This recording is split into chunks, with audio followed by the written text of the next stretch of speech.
Cześć! Hello everybody! CEO Stock Module Ul. Witam w kolejnym 7. odcinku przeglądu amigowego oprogramowania, który wyszło w ostatnim tygodniu. Chciałbym omawiać rzeczy ciekawe oraz mniej ciekawe. Chciałem również Was zaprosić na moją grupę na Facebooku Retro z serca i pasji. Link macie poniżej. Zaczynamy. Pierwszy program, który przykuł moją uwagę, to jest MMU Library. Mam ten pakiet, używam na Amidze 4000 z kartą BFG. Ale jak skończę konfigurować moją Amigę 2000, to też będę go używał. Pakiet rozwijany, aktualizowany. Co on robi? Między innymi umożliwia mapowanie ROMu. W przypadku Amigi 4000 jest to bardzo zalecane, bo przyspiesza działanie całego komputera. W przypadku maszyn 16-bitowych, mam na myśli doposażoną w karty turbo Amigę 500, 600, 2000, 1000, jeśli tylko ma procesor 0.30 i koprocesor MMU, no to według mnie na takich maszynach jest to obowiązek, ponieważ można sobie zmapować kickstart 16-bitowej kości ROM do 32-bitowej pamięci fast. I to daje naprawdę mega kopa. A zapomniałem powiedzieć o jednym. Jeśli mamy Amiga CD32 z kartą Terrible Fire, to również należy, według mnie oczywiście, zainstalować ten pakiet i mapować kickstart. Amiga CD32 jako jedyna Amiga 32-bitowa ma 16-bitowy kickstart. Jest to spowodowane tym, aby zrobić miejsce na adresację modułu Full Motion Video. Ja już ten pakiet sobie tutaj pobrałem. Rozpakujmy go. O, chwilę to trwa.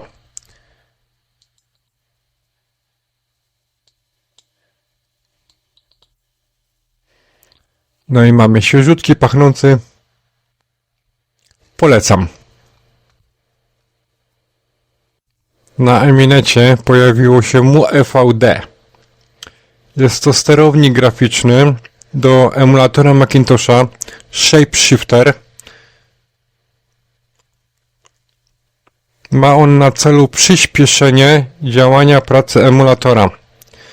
Jeśli na poważnie chcemy się bawić Shapeshifterem, no to bez MMU nie da rady.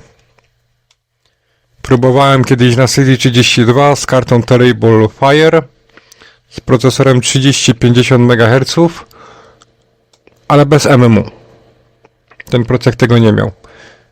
Więc działało to tragicznie wolno. MMU bardzo mocno przyspiesza wyświetlanie grafiki w emulowanym Macintoshu. Niestety nie znam żadnego programu, który pomógłby mi testować szybkość grafiki pod systemem 7.5 albo 8.0. Może ktoś z Was coś poleci. Chodzi mi po głowie, aby nagrać porównanie, jak taki emulator się zachowuje pod MuEVD oraz pod Savage'em. To jest inny sterownik komercyjny. Ja ani jednego, ani drugiego nie używam, ponieważ korzystam z karty graficznej, tak więc te sterowniki mi nie są potrzebne. One działają tylko na układach AGA. Savage działa również na ECS. AFGSH to jest generator pisków. Archiwum zajmuje ponad 600 KB. Żeby to uruchomić na swojej Amidze, naprawdę sporo się namęczyłem. Nie jest to taki typowy program. Jest taki bardziej skrypt programistyczny. Nie wiem, czy ta nazwa moja jest poprawna. Wymaga on między innymi pakietu AD, Play 16, XEMUL 48.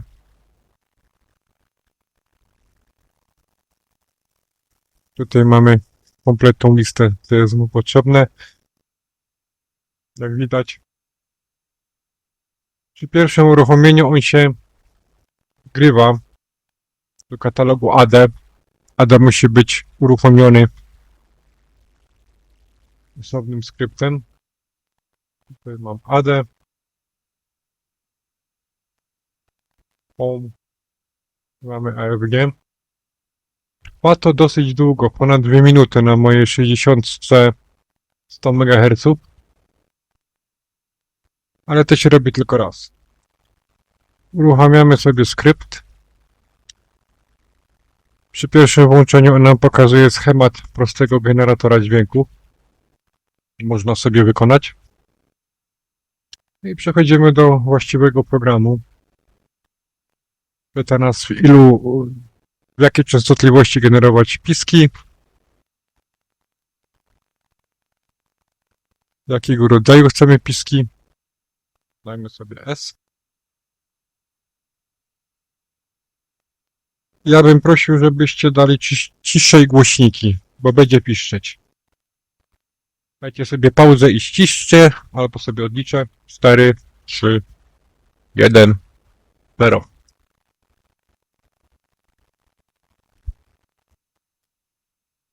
Voilà.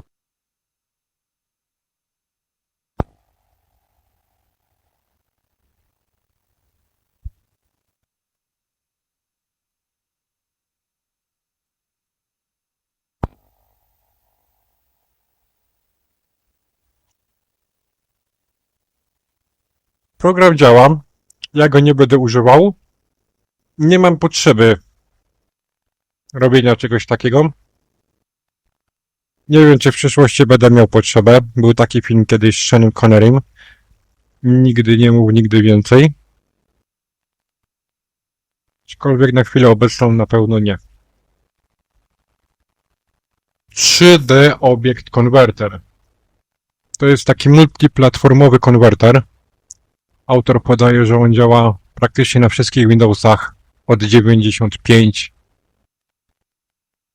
Windows Server, Windows 11, 10 oraz oczywiście Amiga OS, 3 i 4. Chciałbym używać tego programu. Podoba mi się. Tym bardziej, że on potrafi wyświetlać niektóre z tych obiektów 3D.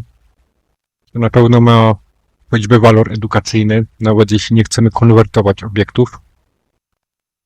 Obsługuje 900 formatów, tak twierdzi autor. Tak. No jest tego naprawdę bardzo, bardzo dużo. Robi wrażenie.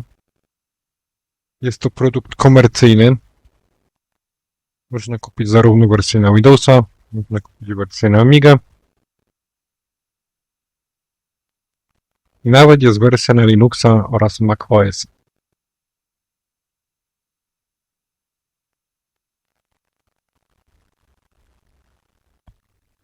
Niestety na Amidze ten program mi nie działa. Siedzę nad tym już dosyć długo. Obciążenie procesora jest na 100. No ale nic się tutaj zupełnie nie dzieje.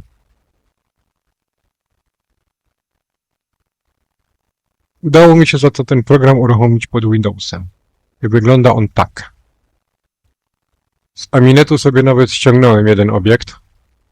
X-Winga. Z 95 roku.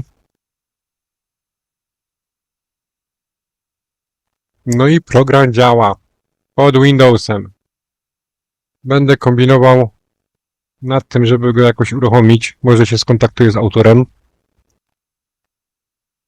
Bo zawsze chciałem przeglądać na Amidze tego typu rzeczy. Tak więc będę walczył dalej. Emulator ZX Spectrum, ZX Live. Tydzień temu ten emulator przemknął mi przez oko, ale jakoś się tak nie zagłębiałem w to. No w tym tygodniu pojawiła się kolejna wersja, więc stwierdziłem, że muszę zobaczyć, co to jest. Aczkolwiek od razu mówię, że na ZX Spectrum się nie znam w ogóle. Temat jest mi kompletnie obcy. Co do samego programu, Tu mamy 13 stycznia, w tej chwili najnowsza wersja. 7 była wcześniejsza. I tutaj trzeba zerknąć, że program był w 2021 roku wydany po raz ostatni. 3,5 roku przerwy. No to włączmy to. Zobaczmy, co to potrafi. Pokazuję wam to, jak to uruchomić. Program emuluje 3 rodzaje spektrumów: 48, 128 i Pentagon.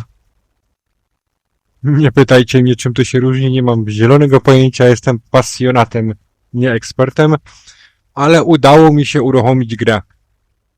Włączmy sobie tego Circuite'a. Ważne, żeby tutaj włączyć Fast Load, nie to ta opcja, żeby automatycznie nam się gra włączała. Spędziłem przy tym dobre 40 minut odpytując czata GBT, jak włączyć grę. Nie udało mi się, przypadkiem wyklikałem to.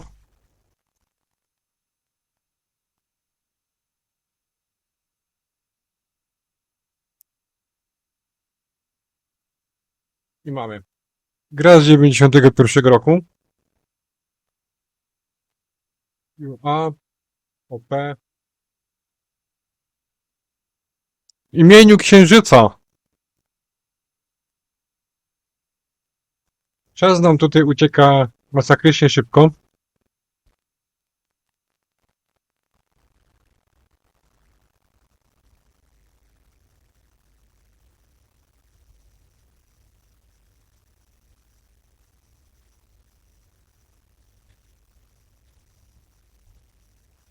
I dalej? Nic, nie wiem. Za chwilę zginiemy. Game over. No nie rozgryzłem niestety, co dalej. Za słaby jestem na tę produkcję. Program działa. Działa tylko i wyłącznie w palu. Nie udało mi się go uruchomić na amigowej karcie graficznej. Ale jest rozwijane. To cieszy. Polski akcent. TuneFinder. Mój. Program do wyszukiwania stacji radiowych i włączania ich. Teraz w wersji 0.6 beta. Ostatnio było 0.4 beta. Lista krajów. O, tutaj to poprawiono, bo w 0.4 był problem. Znikało mi to. Nie chciało to prawidłowo działać.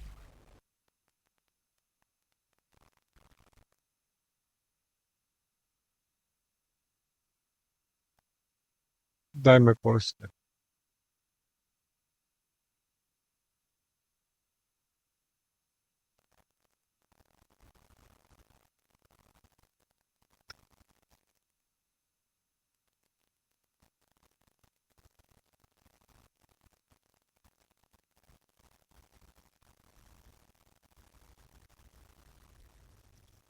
Analog Clock.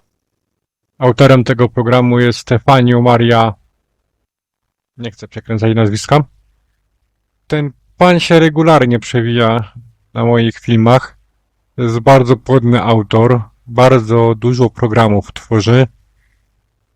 No niestety troszkę to nie idzie z jakością tej jego produkcji. Szukałem jakiegoś właśnie takiego zegara na pulpit Amigi. Ja wiem, że jest Limb Clock. To jest taki ogromny kombajn, potrzebujący dużo zasobów. Chciałem coś takiego małego, niedużego. Tak wygląda ten program. Można go uruchomić w kilku wielkościach. Tutaj jest właśnie taka bardzo duża, tutaj jest taka malusieńka. No, bardziej to wygląda na program dla systemu 1.3 niż dla 3.9.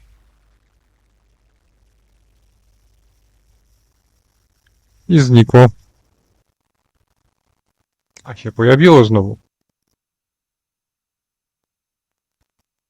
Left resize, right settings. No, niestety nic się nie dzieje. No nie jest to program, którego będę raczej używał. O matko.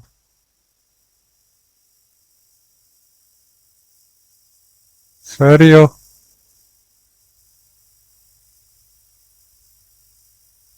No coś wspaniałego. Ami Translate. Bardzo duży program, jak na Amigę. Archiwum zajmuje 4,6 MB. Program służy do tłumaczeń. Sprawdźmy, jak działa.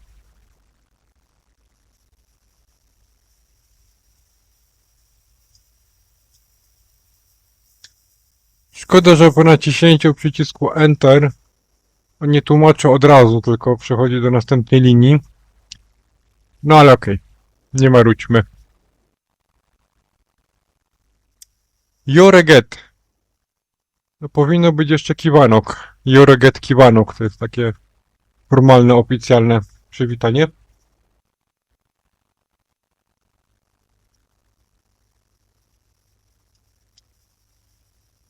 Powinno nam wyskoczyć chodźwać. Chodźwać jest. Prawidłowo. Kurczę, fajnie. O, i do PDF-a można zapisać albo do pliku. Ja ten będę napisy tłumaczył do tego filmu. TXT, sprawdźmy.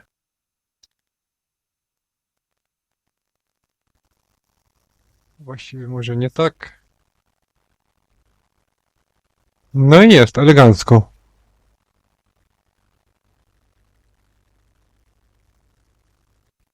Tak z ciekawości przetłumaczę sobie napisy z jednego z moich filmów. Jak widzicie, nie ma kodowania polskich znaków. Ale rzućmy tam 40 rekordów. 40. Dobrze.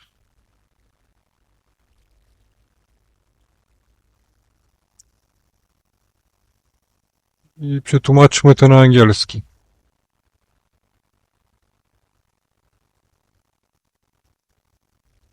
Ajajaj, nie tak. Dobrze, jednak ten węgierski. Nie mogę się powstrzymać. Sziasztok! No jestem pod wrażeniem. Ja wiem, że to jest tylko właściwie taki klient. Tego Amiga nie tłumaczy. To się łączy z internetem. AI to przekłada i mamy. Ale mamy to pod Amigą. No dla mnie to jest kapitalna sprawa. Mamy tam jakiś archaiczny klient gadu-gadu. Mamy jakąś archaiczną przeglądarkę. Ale jest ChatGPT, jest tłumacz. Coraz więcej ciekawego softu się pojawia na klasyka. Naprawdę jest po co włączać ten komputer i jest na nim co robić. To mnie naprawdę cieszy. No i emulatory mamy. I Commodorka, i Spectruma. No tylko tak dalej. To wszystko, co dla Was przygotowałem w tym odcinku. Dziękuję za oglądanie. Jeszcze raz chciałbym zaprosić na grupę na Facebooku. Link macie w opisie. Wszystkiego dobrego. Bądźcie zdrowi. Trzymajcie się. Hej!